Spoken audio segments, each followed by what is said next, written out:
starting up. We're live.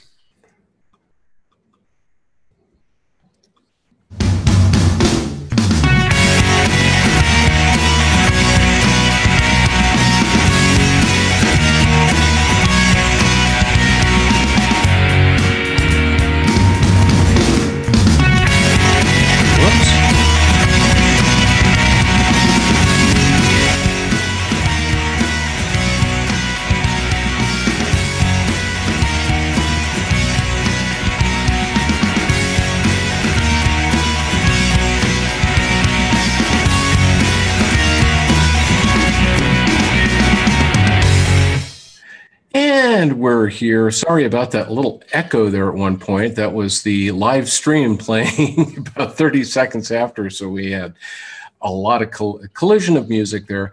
I'm Steve Sandy, and Marty Edwards is right over there next to me. And I don't know, I know he's tied up this week, at least Monday, Tuesday, and Wednesday, so we may not have Mr. Dennis Sellers with us today. If he shows up, that'll make it even more fun.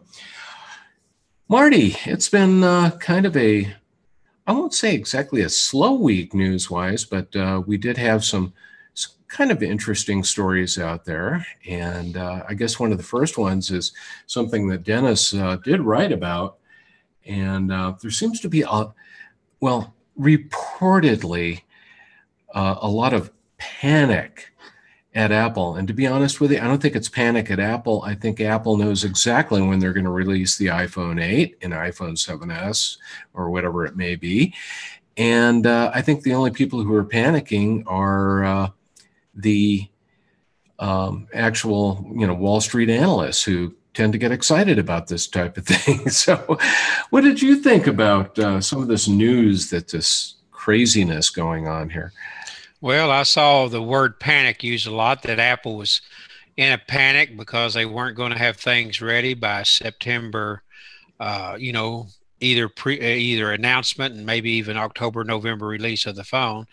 But, Apple doesn't seem like the panicking kind to me. First of all, they've never said that a phone's going to be announced at any time. We assume there will be one in September, but that's just going on past history. And it may not be, but, more than the product, Apple has a reputation, and they're not going to ship something half-baked. I just can't see it. Yeah, and, the funny thing is, of course, if they, miss it by too much, they may miss the all-important holiday shopping season. Right. Which, that could really affect things in terms of revenues, but I think a lot of, the Wall Street analysts are kind of looking at this and going, oh my God, we have to have all these things shipping, beginning in September, and then we have to have October, November, and December of huge sales, and, or the world's going to end. It ain't going to end. If you take that and it gets pushed out 3 months, and maybe people don't buy some Christmas presents and they end up waiting until January or February to buy an iPhone 7 or iPhone 8. Is it really going to make that much of a difference? There's always the Groundhog Day shopping. People can get their stuff. One of my favorite holidays. Yeah. Well, I sort of like it because I know spring is knocking on the door. Yes, indeed. Apple has a good way of keeping secrets. There's a lot of leaks in the supply chain that lead to this. But, I've always liked the fact that Apple really does sort of wait until the last minute. I know I'm going back old time, but really the moment I was sold on an iPhone and never really looked back was when Phil Schiller said 64-bit processor in it. They had never been done. Yeah. Even Qualcomm said we were caught slack-jawed. They had no idea. How could they keep that a secret? But they did. Yeah. And so I think today they're going to do. We just don't know. Yeah, and what I'm hoping is that some of these suppliers who are supposedly coming out with the stories that we're not able to make as many of these as Apple wants, and it's going to be delayed, and all the rest of this good stuff. I'm hoping that Apple just said, hey, you can say whatever you want. We are shipping on such and such a date. Well, you know how like in warfare, jets will sometimes jettison chaff to get the missiles Yeah. distracted. Sometimes I think Apple throws out some chaff Yeah. to get everybody off a little bit. Yeah. The only time they really kind of super screwed up was, of course, with the, I don't know if it was the iPhone 4 or the 4S, but that was the model that was left in the bar, and then somebody picked it up and somebody else sold it to, I don't know, it was one of the rumor, or not a rumor site, but kind of a trash news site. And that was kind of an interesting deal. That was definitely a screw up on somebody's part at Apple. But even there, it was not that big a deal. It was like, oh, well, we just got a preview of what the phone's going to be like. So who cares? Right, exactly. It pretty much matched the rumors anyway at that point. Yeah, I think they're going to. And a lot of people are saying, it's going to be delayed because of what to do about the Touch ID. And we haven't touched upon that, but a lot of the pundits are saying that Touch ID will be removed. I don't see that happening because it's so ingrained into Apple Pay, but I could be wrong. Well, if they replace it, though, with this supposed 3D facial recognition, I always have to laugh because there's that constant battle between, of course, Apple and Samsung. And Samsung, I think, heard that Apple was looking at this. So, of course, their Samsung Galaxy S8 has this facial recognition capability built in. But it's 2D. You can take a really good printed photo of somebody and hold it in front of the camera, and it fakes it out, which means that there's no security at all. Apple, of course, is going well past that. They actually have this setup that not only can determine the 3D structure of a face, but also has infrared detectors that can see that, there's actually blood and veins behind this face, and actually map that in such a way that it's going to be pretty darn hard to cheat it or somehow spoof it there. So they could very well come out with that, and I for one would just be happy as heck to see something like that replace the finger, because I think I've mentioned many times that I use both the iPhone and the iPad in my kitchen, and a lot of times you'll get your fingers dirty or wet or something, and you try using Touch ID and it doesn't work, and you have to end up entering a passcode in anyway. If I could just turn the phone on and look at it and have it recognize me and log me in, that gets rid of that one little error that you run into occasionally. So that's true. A lot of people have commented that, and we use Apple Pay a lot, that it is convenient. Just pull the phone out of your pocket, have your thumb already resting on the Touch ID, and wave it over the NFC reader. Will it be a problem to be able to have it to focus toward our face? But I think we'll adjust. Just pull it out, quick glance, and hey. Of course, this may never happen. No. But hey, it sounds good, though. I like it.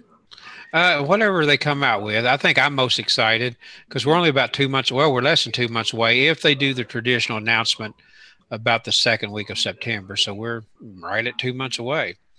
I think what I'm most excited about is if they do OLED. OLED screens do look really good. Yeah. Deep, rich blacks. And I had to admit my one concern, but I'm sure they'll work it out or have worked it out. You do have some burn in, at least I have in the past, with some Samsung devices I have that were OLED, the technology, OLED. And, the icons would, after a few weeks, you could still see them when you go to another screen. So hopefully Apple's got that worked out. Yeah, because I don't think a lot of Apple users would be thrilled about going from a really high refresh rate screen, that doesn't have that burn-in, to something that did. Hey, I just got a really interesting email here. This is from Time Magazine, of course. Oh, good. They're watching. They're watching. That could be. Well, I doubt it. But anyway, it's from, let's see, Time Magazine. It's Time Incorporated Brand Communications, but this has to do with the Fortune Brainstorm Tech in Aspen, Colorado today. And apparently they had a talk with the CEO of Qualcomm. That's Steve Mollenkopf. And he said that he expects that everything is going to get resolved out of court, that it's not going to be a big battle there. And it talks about, when Apple started using modem chips from Intel in about half of the new iPhones that were made last year, instead of buying all of its chips from Qualcomm, that Apple filed suit against Qualcomm in the US and China in January and aided regulators at the FTC and the Korean Fair Trade Commission in moving against Qualcomm with their own legal actions. In April, Apple stopped paying its iPhone manufacturers for royalties owed to Qualcomm.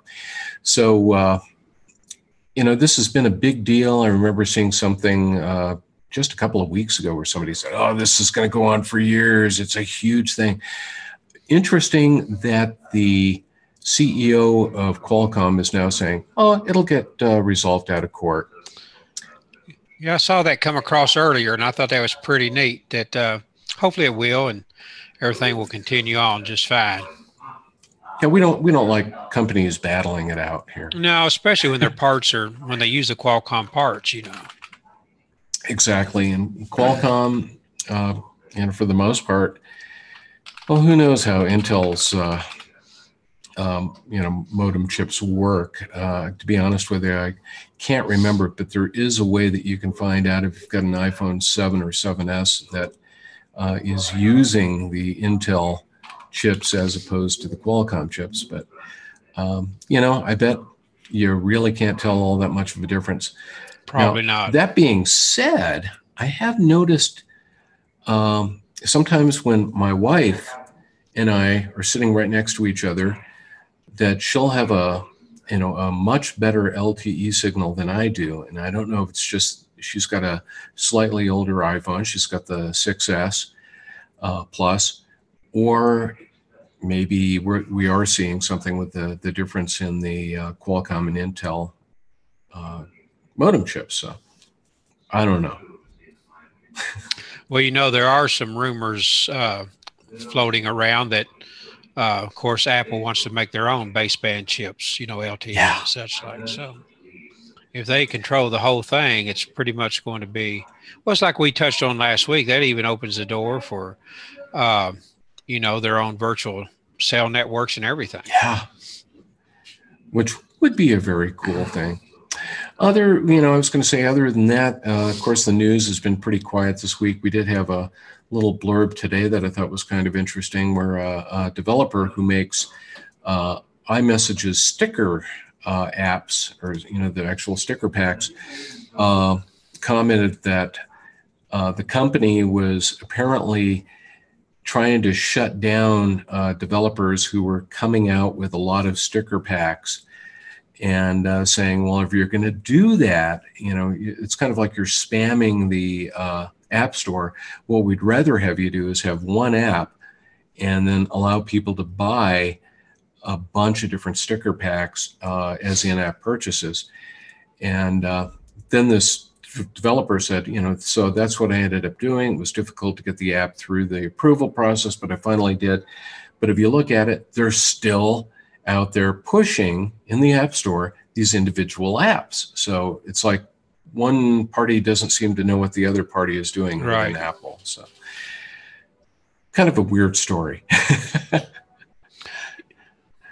Yeah, I saw that first from your report. I had not seen that. So yeah, it was just a kind of a weird thing. So I honestly hope that you're not starting to see Apple do what a lot of large corporations do, where one department doesn't know what the other department Right. is doing, even though they're right down the hall from each other. So hopefully we'll start seeing a little bit more clarity and understanding when they all move into the big building here soon.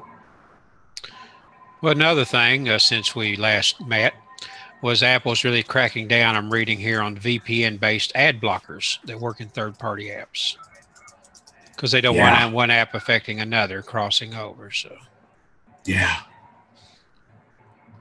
It's and just this might help with production. Totally different subject, but of course, you obviously saw Apple's leasing equipment to suppliers to make sure the components get made. They apparently bought equipment, then leasing it. yeah. Which tells me that well, I think they've done that in the past. I remember hearing that a couple of years ago. I think it was when the first the 6 Plus came out. There were some companies that were going to be making the actual frame, the larger frame for the 6 Plus, and they were saying, well, we can't afford to go out and make this big expenditure right now. And Apple just went out, bought the gear, and said, ship it over here and have it installed in their factory. So that's cool to see. Well, it is. Well, they've got the capital. Sometimes they just don't have, I guess the either resources of manpower or the expertise, because they don't want to spread themselves too thin. And did you see the story as well? I'm thinking of stories since we last had our broadcast, where that a company has been able to recreate how Apple scans the codes or has the codes on the back of iTunes cards that you can scan. Yeah. And I thought that was pretty interesting. They said it's a pretty tough thing to crack. Apple uses a special font, and the box and all the distance from the letters and numbers to the box. And so this company was able to dig into iTunes and recreate it. Oh, wow. Well, now they're going to have to change it. Yeah. And so, yeah, but, so far there's nothing said about Apple saying anything against it. So other companies can make, promo cards that you can scan with a camera. That would be cool. Can you imagine if you were able to get like, well, I'm just thinking of, store loyalty cards or gift cards of some sort and be able to scan those in and have them apply money to like an Apple Pay account. That would be really cool. Yeah, that would be. So, I think a lot of that's kind of Apple probably, well, I sure say we'll let them do that, but who knows? Sometimes they're a little slow to allow people in. I tell you one thing I've read, and we're getting a little ahead. I probably will still on our review segment do some tips on iOS 10, but I'll probably slow up a little bit as 11 is only 2 months away. So I don't want to really train people in a lot on 10 when it's going to change. But I tell you, one of the things I'm most excited about, and that led me to this thought that Apple is slowly changing, is they're going to allow screen recording. And the last, iteration of iOS 11, when you hit screen record, it says start broadcast. Yeah. And a lot of people are thinking that means you'll be able to possibly broadcast your screen to FaceTime to say, help me with this app. Well, let me see your screen. And they can broadcast it to you. That's what we talked about. That'd be great. That would be absolutely awesome if they can do that. It would, everything, I think, one of the big things about Apple is their level of support. I know some people refuse to call them because they go, I don't want to be on the phone for hours. Well, you get a lot of attention when you call them up.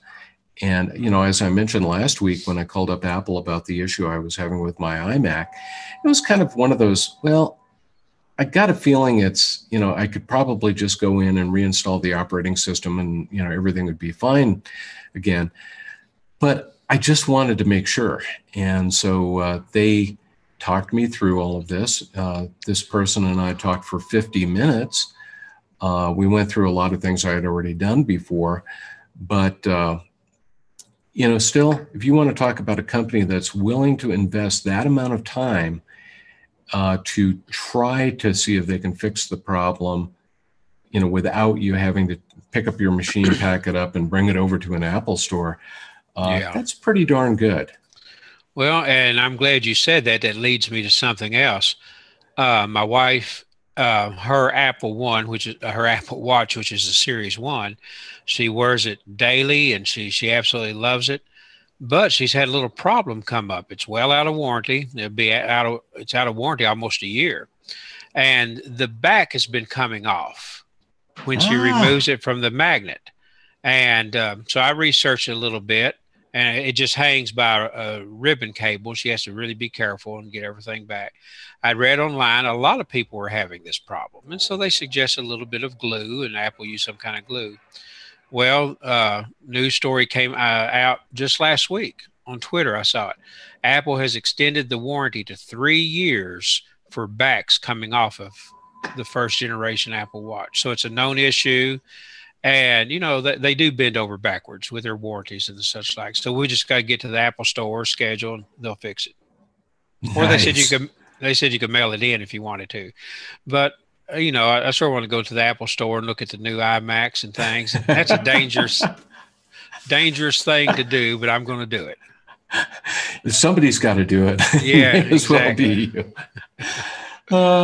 Hey, before we get started with the reviews, I just wanted to show you something here. And I actually put this out on Twitter and on the Apple World Today Facebook page. But you may remember that I had an article about a guy who's a Mac consultant in the Kansas City area, and by the name of Gary Katz. And Gary had actually, you know, he's got this kind of hobby where he'll take, you know, he gets lots of old Apple equipment and he never throws anything out. What he does is he'll look at something and he goes, you know, that'd make a really interesting lamp, or that would make a great piece of furniture.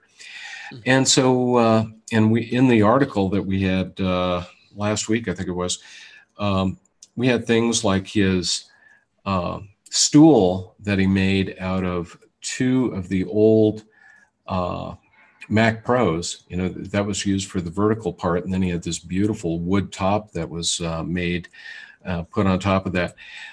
He's also done lamps out of AOL CDs. If you remember how we used to get those.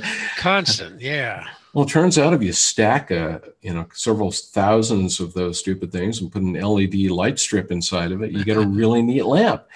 He also made a lamp out of I think it was a first generation Mac Mini, and you know, basically just took out the insides and put some lights in there that allowed the entire thing to glow.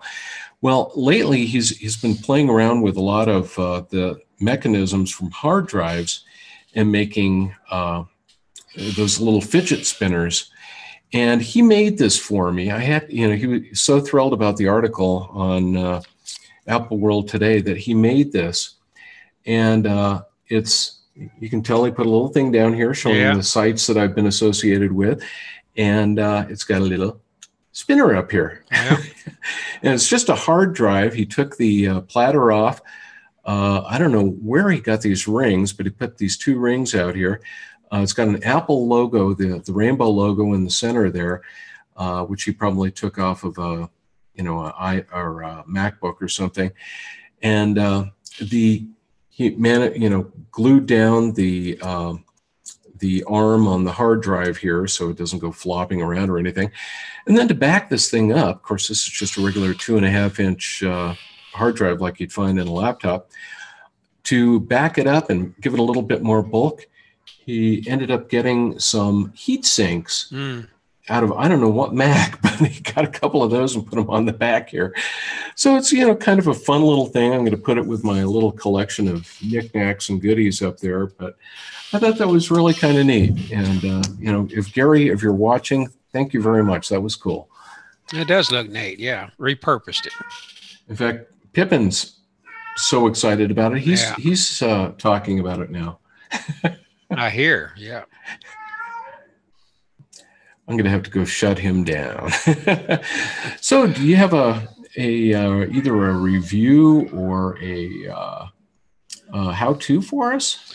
Well, I was going to do a how-to and just give a little preview. I might do a how-to on something in accessibilities and some of the iTunes, iCloud things you can do with your phone of backing up various things, but I thought I would do a little bit of a review of a couple of utilities. I know that we all who watch shows like this tend to be a little bit on the geeky side. So I want to show a couple of companion apps. Let me get to broadcasting the phone here that I use. It's one app that I use basically every day. Let me, I hit stop video. Am I back? I think I hit the I see you. All right. We need to share screen, not stop video. All right. So, all right, there we are on the phone. There we go. All right. So I've got a couple of apps I dragged out here. Sometime I'll cover this again. People have actually asked me how you have a blank first screen. And so I've got, you just slide everything over. But I've dragged these two apps out. And one of them's called Status, and one of them's called Net Analyzer. Let me go ahead and click on these, tap on these, and show you what that they do. The first one I use all the time is just simply, it's called System Status. I said status. You just go into it, and it will give you, it's interesting. Look at the top. My battery says 100%. 9:41 a.m. We've talked about that before. Whenever you broadcast or screen record with QuickTime Player, Apple always makes your battery show 100% and the time is 9:41 a.m. But this app shows us that's not right. Okay, I've got 92% battery. It's charging. Shows approximate work time. I'll give a brief overview here. It shows the hard drive I have. I've got the 256 gigabyte model. I'm only using 44 gig, 194 approximately free. You can actually hit on details about your songs, and it gives you some details. I know you know this phraseology from your tech days, the mount point of the various drives that are used in the system. It's like four drives that are used. So it's quite a bit of detail if you like that. It shows the CPU usage right now. I'm using, as I scrolled to make it use a little bit more, about 25%, 78 idle. And it shows average load time, which is a Unix, measurement of 1, 5, and 15 minutes. How many apps are in queue? In the last 1 minute, there's been 2.34 apps in queue, etc. Something you cannot find on your phone without an app. I like to reference this all the time. I last booted my phone on June 11th of this year at 8:27 a.m. It's been up for 36 days, 12 hours, 34 minutes, which I think is the longest I've ever gone without a reboot. And it shows my gate. There's my router, standard IP address and the such like. Wi-Fi, set up a test Wi-Fi for tonight. It shows the Wi-Fi I'm connected to and addresses. How much data has been sent and received on Wi-Fi since I last booted? Quite a bit. 211 gig received. Pardon me, about 30 gig sent. I'm connected to a cell, LTE, got a big long IP6 address. Bluegrass Cellular is the carrier. And at the bottom, since that reboot of 37 days ago, I've received 2 gig and sent 717. So not near as much on sale. So I use this all the time just to, well, a lot of times to check, see if I'm on LTE or 3G or what, but mostly to check how long the phone's been up. Okay, you go over, you go over to the next, at the bottom, hit graphs. Right there's a live graph. In red is the CPU, memories across the top, and then in the green line is battery charge, and then the disk usage. And you can zoom in on that, time-wise, and pinch and zoom and the such like. And at the top, there's a little icon with like stack of 3 cards there. You tap on it once. Okay, I get my Wi-Fi speed. I'm not doing anything really right now on Wi-Fi. I'll tell you what I'm going to do real quick, and I'm going to stop it because I don't want to cut off our broadcast. I'm going to just start a speed test, and it's going to have to check, but I'll go back to that, and you'll see Wi-Fi usage really jumped up while I was doing that. Okay. And so if you'll notice, part of that chart is in gray. That is what it was measuring while it was in the background. it's grayed out when it's in the background. So it actually measured there. And then I hit the stack of cards up there again. I see cell activity, which have no cell data activity. And then back to the chart. Then back to the bottom is memory. It shows, I have 8.2% memory free, which sounds small, but as you well know, you want little memory free because you want to keep as much loaded as you can to be ready to open up quickly. So you don't want a lot of free memory. And of course, this is the 7S or 7 Plus. I'm speaking from the future here. The 7S hadn't even come out. You see, all those rumors were wrong. Yeah. The 7S is already out. Yeah, sorry. I've got to call Tim tonight and say, "Whoops, that was a slip. I am so sorry." You found it in a bar somewhere. But you see there, the total memory is 3 gig because it's a 7 Plus, and then it gives a lot of technical details of memory writing page in and out. Cow faults. I thought of you when I saw that. You showed that cow tipping video last week. So it might be connected with that. And then details on your system I thought was pretty neat. iOS version, the kernel, the build, the actual phone and what I've named it. And then it tells the CPU is the Apple A10 Fusion, Power VR, and some interesting things here. The frequency of it, the various caches, size of memories. And then a lot of detail about your phone, the resolution, battery voltage. It tells you all the hardware that you do have, which you should know, but there's some you may not know. Rear camera, front camera, etc.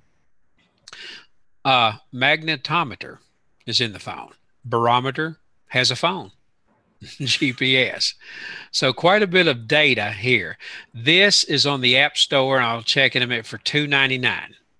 And so, it's a pretty good app. I use it daily. If I go to About, they've got a companion app you see there called Network Analyzer. I do have them both. Let me show you that. And I won't go into as much detail. The first screen's exactly like the first screen of the other for the most part. Network information. There's really nothing different here. I use this all the time. And you'll say, well, it will scan the LAN. I set up a test LAN that's isolated from the rest. It won't scan the whole. I think I've got 17, maybe 19 devices on our network, a lot of IP cameras and the such like. And so up at the top, I hit rescan. And since this guest network is isolated, it's only going to show 2 things, the router and Archer C5400, which I reviewed for Apple World today. It's got the big 8 antennas. My mom didn't grow up with computers, or really science fiction, but I carried that router in. I was walking by. She said, "That looks like something from outer space." And it does. Black. It does. Heavy, yeah. And so it shows the router and it shows my phone on the network because I'm isolated from the rest. And this is one of the handiest tools that I have on the phone. Sometimes I'll plug in a new device and I have no clue what the IP address is of it. A camera or something I haven't used in years. So I'll hit scan and it'll find it and just show me the IP address. So it makes it really easy to log into. So I use that all the time. And it tells some information like the Archer's the gateway, and it's IP, 6 on both of them. You can ping both of them. Down at the bottom are some tools. I can ping the various things on the network, and not just ping it, but you can check certain ports and various things. You can scan for open ports, and it has a speed test built into it as well. So that app is $3.99.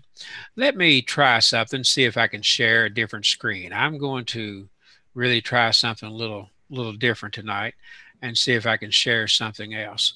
All right, let me see if I can share that Safari. All right, I'm going to switch my shares here. Okay, is Safari coming through now? Yeah, it sure is. Okay, iTunes. I wanted to show. System status is $2.99. Last updated January 17th, so it's 64-bit. And the companion app I just showed you, Network Analyzer, it's a little higher, $3.99. Last updated February 7th. But if you're interested in, you can buy them in a bundle for $5.99, and you save $1. So that's pretty much my review of tonight, or demo. Well, as usual, you found some that is a really incredible utility. You know, I've got like one app that I use just to do, you know, like you were showing the network scan and seeing what devices were on there. And I've got another one that, you know, kind of looks at overall networks in the area. And, but I think I'm going to be buying those two apps. Those really look good.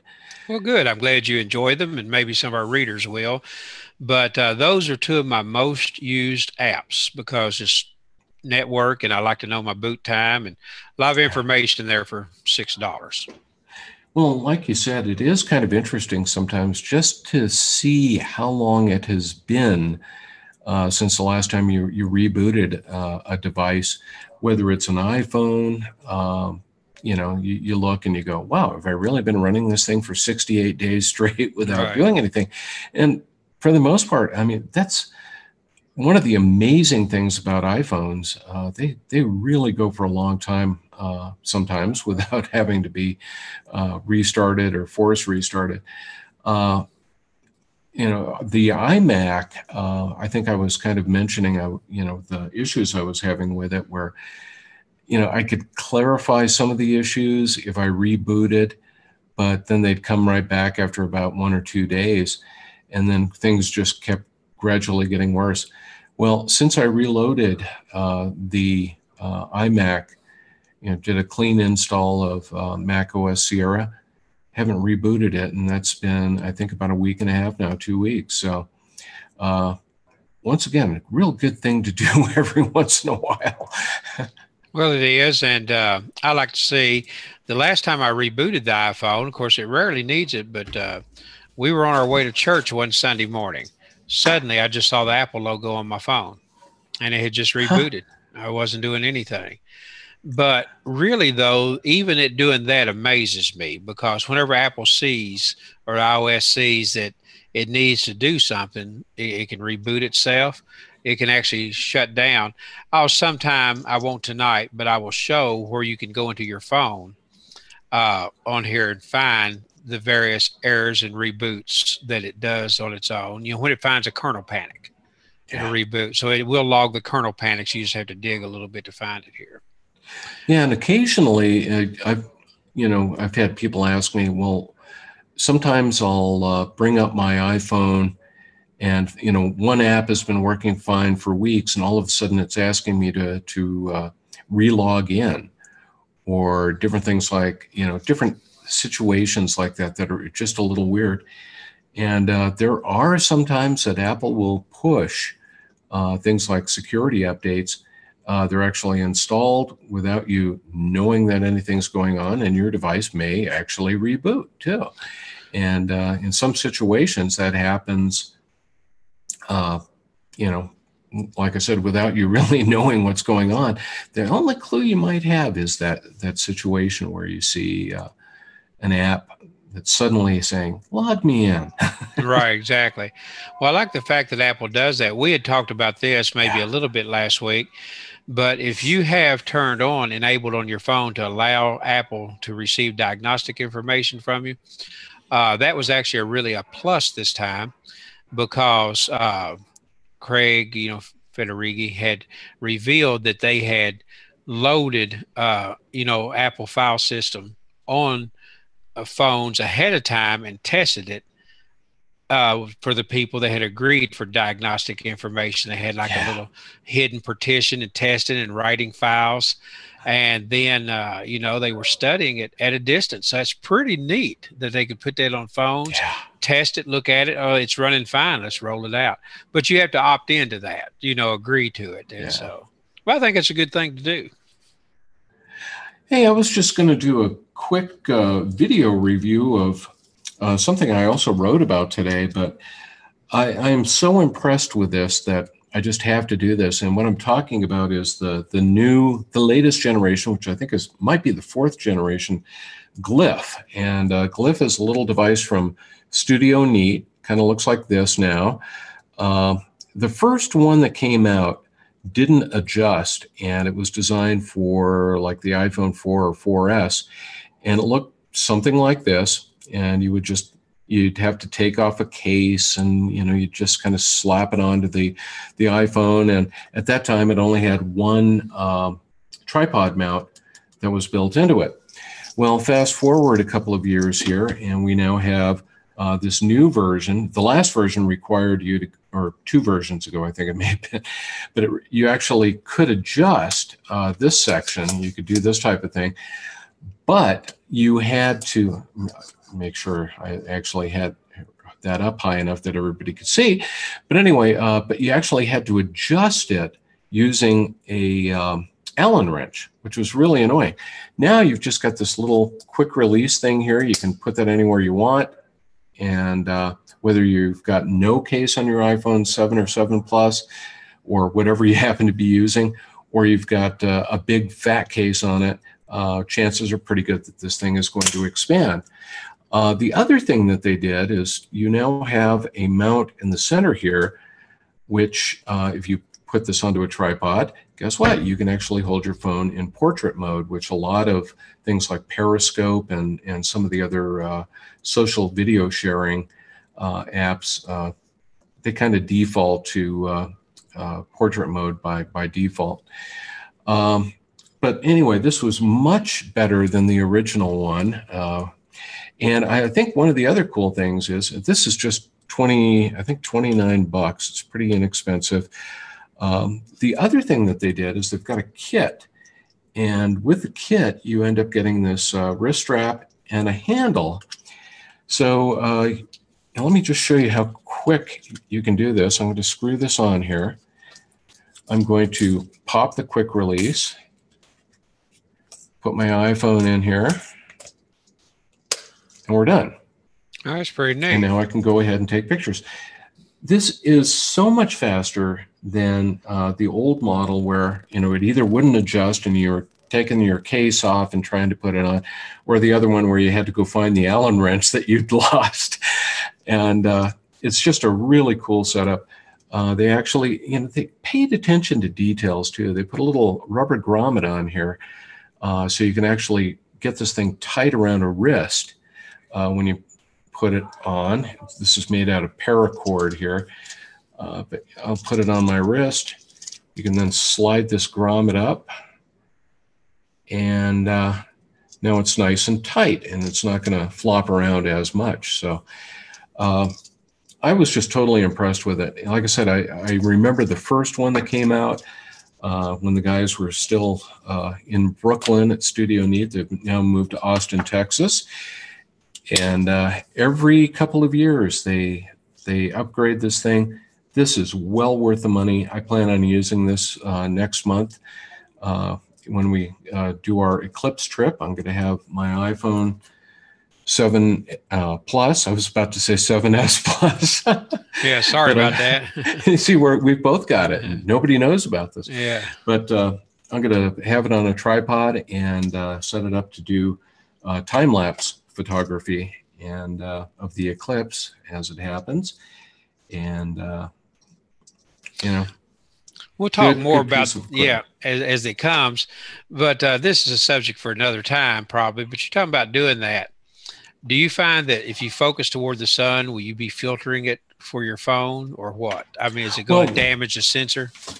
I'm actually, for this, one of the big things about total solar eclipses, even though the sun is, really the star of the show, especially, so to speak, bad pun there, but, when it goes to totality, you want to be looking, you can take your Mylar glasses off and you can be looking right at the eclipsed sun, and you see this bright corona around, which is the sun's atmosphere. You're seeing it, with the naked eye, with the bright, blinding circle of the sun actually being hidden by the moon. And but the cool thing about eclipses is watching what's going on around you at the same time. And that's really what I'm going to be using this for.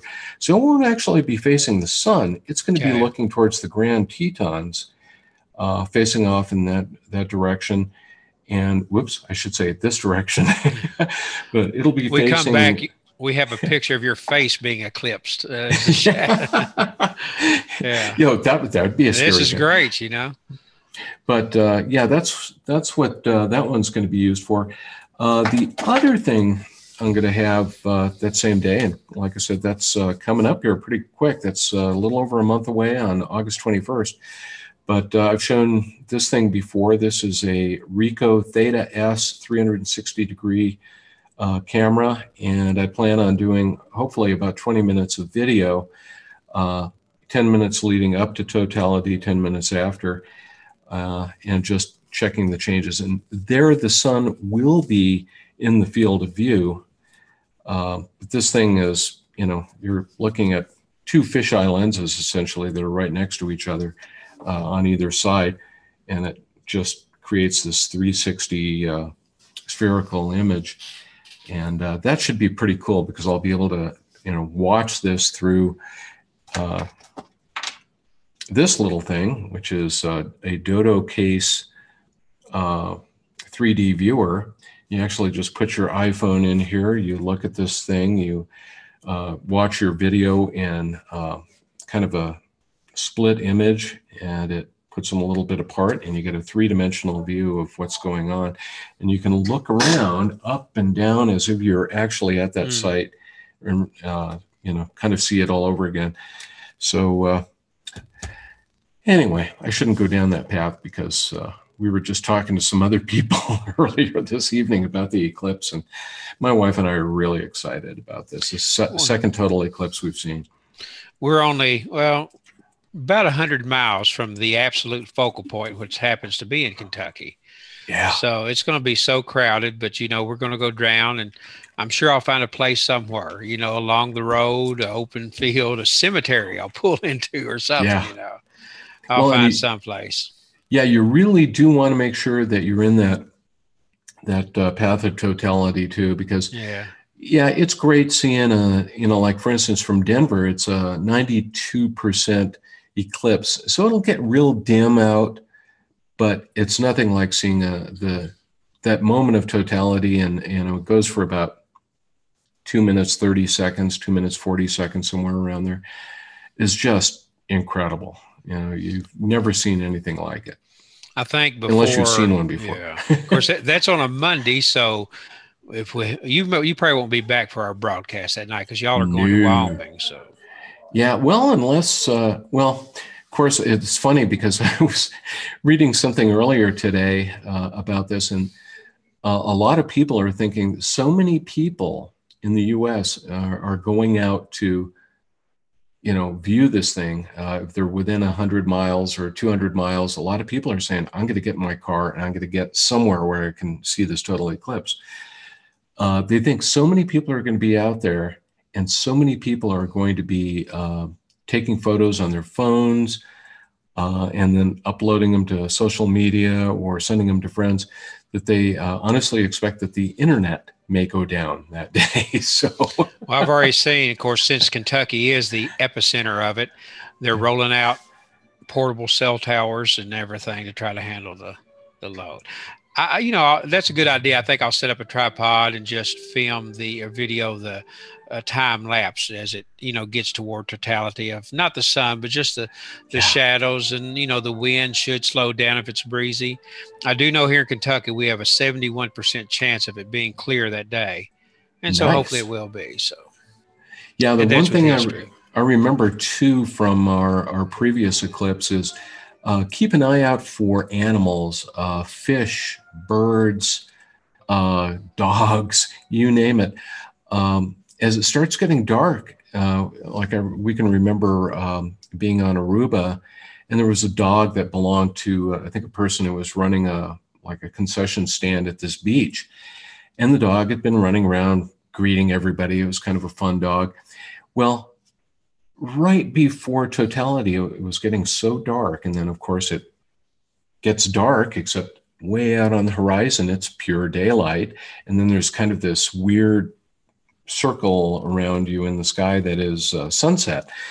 But the dog went to sleep. And you saw birds doing the same type of thing. They were like, oh, Must be nighttime. I guess I'm going to have to go to sleep. My wife was out before, quite a bit before totality, but she was doing some snorkeling, and she actually saw, kind of the nighttime fish coming out and the daytime fish starting to hide themselves.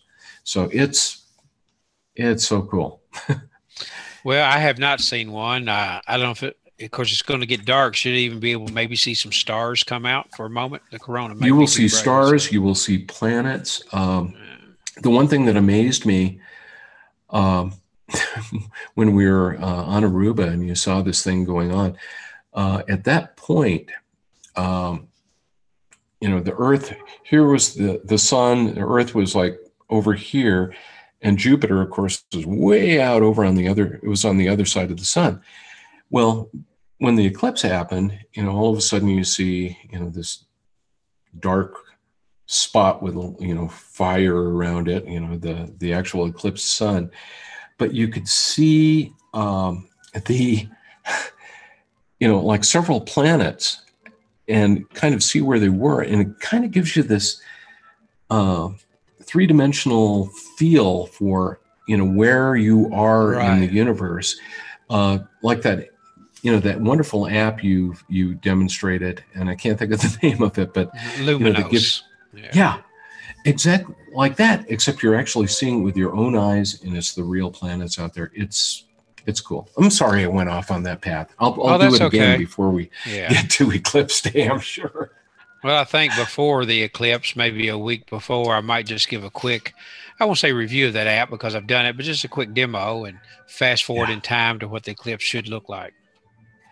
Yeah, and like I said, if you are thinking about taking time lapse, maybe we'll talk about time lapse with your iPhone on the next episode. Maybe I can do that as a review. That'd be good. Yeah, but if you want to put it on a tripod and just leave it there taking photos, get a Glif.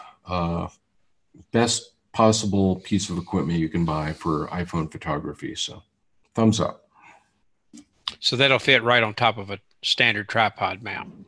Yeah, it uses that whatever they call it, 1/4 inch, 20 threads per inch, threaded tripod mount. And the great thing is you're using one of these. You've got two more holes that you can put other things on. So things like LED lights or microphones, you can also plug those in, mount them on there. Very cool. I give it a thumbs up. Yeah, it sounds like something to get for sure for $29, Yeah. Yeah, and I've got more tripods than I know what to do with. It's a long story how I ended up with a lot of tripods, but I've got way too many. I've got one, but that's all you need too. Well, except in this case, I am going to need two. So, oh man. Well, do you have anything else you wanted to show? Or? Well, I think I'm pretty well. I won't probably do another demo tonight, and I'll save some of that and some of my tips for next week. But that's pretty much it from here. I'm trying to think. I've got a couple more apps I'm going to review and a couple of tips here on iCloud stuff. But I'll save that for some good material since we're right at about 55 minutes or so. So I'll wait on that. Yeah, and I tell you, what we're going to have to do is see if we can tie down Dennis and get him on the show. He has been one busy guy. He's been trying to get his, kind of expand a church softball league and basketball league too, I guess, and trying to expand these. And he has to go through the sounded like the county to get the fields and everything scheduled. So that's been taking up a lot of Monday evenings. And then this week he's working on a children's workshop, a 3-day children's workshop at their church. So that's been keeping him busy during the day, and he's probably exhausted running around with small children, or that's going to do it to you.